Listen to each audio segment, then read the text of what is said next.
অনেকদিন ধরেই ভাবছিলাম এই কাজগুলো করব, কিন্তু কোনোভাবে করা হয়ে উঠছিল না। কারণ শরীরটাও ঠিকঠাক যাচ্ছিল না। একদিন ভালো তো আরেকদিন ভালো না।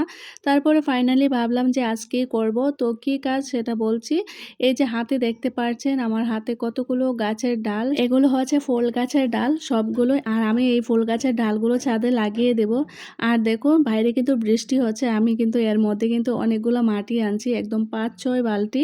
তো একের পর এক বালতি মাটি এনে ছাদে রাখছি। তো অনেকটা কষ্ট হচ্ছে, কষ্ট হলে কি আর করব।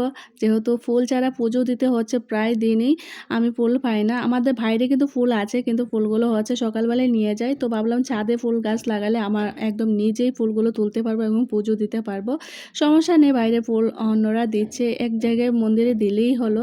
কিন্তু আমার মন্দিরে কিন্তু একদমই ফুল চারা পুজো দিতে হচ্ছে। একদম একদিনও আমি ফুল পাই না। তো ভাবলাম ছাদে কিছু ফুল গাছ লাগিয়ে দিই। আগে কিন্তু আমাদের ছাদে অনেক ফুল গাছ ছিল। কিন্তু কথা হয়েছিল যখন আমার শাশুড়ি ছিল তখন হচ্ছে ফুল গাছ ছিল, কিন্তু উনি যখন অসুস্থ হয়, দীর্ঘদিন সিলেটে ছিলেন, তখন হচ্ছে ফুল গাছের যত্ন নিতে হয় নাই, মানে যত্ন নেওয়া হয় নাই।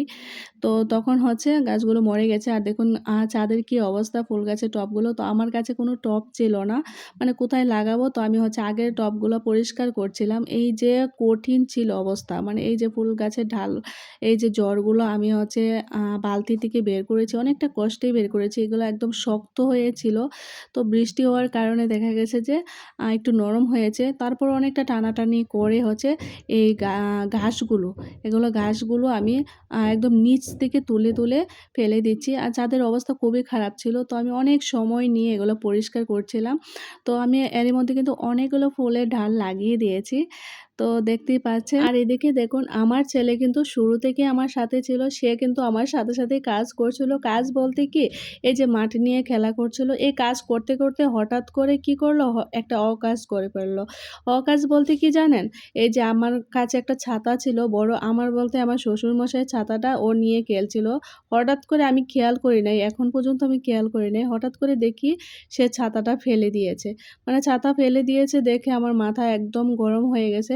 মানে যে জায়গায় ছাতাটা ফেলেছে ওই জায়গায় আমি কি করে ছাতাটা আনবো বলেন তো? মানে কি একটা অবস্থা! মানে এখন তো আমার ছেলে মানে নিজেও ভয় পাচ্ছে যে দাদু এসে বকা দিবে। এখন কি করে আমি ছাতাটা আনবো? আমি সেই চিন্তাই করছিলাম। তারপরে হচ্ছে আমি নিচে গিয়ে অনেকবার চেষ্টা করেছি এটা আনার জন্য, কিন্তু কোনোভাবে আনতে পারছি না। তো ভাবলাম কোনো না কোনোভাবে আনতে হবে। আনা তো লাগবে, না হলে কিন্তু আমার শ্বশুরমশাই এসে আবার আমাকে বকা দেবে। কারণ বৃষ্টির দিন ছাতা ছাড়া তো কোনোভাবেই সম্ভব না।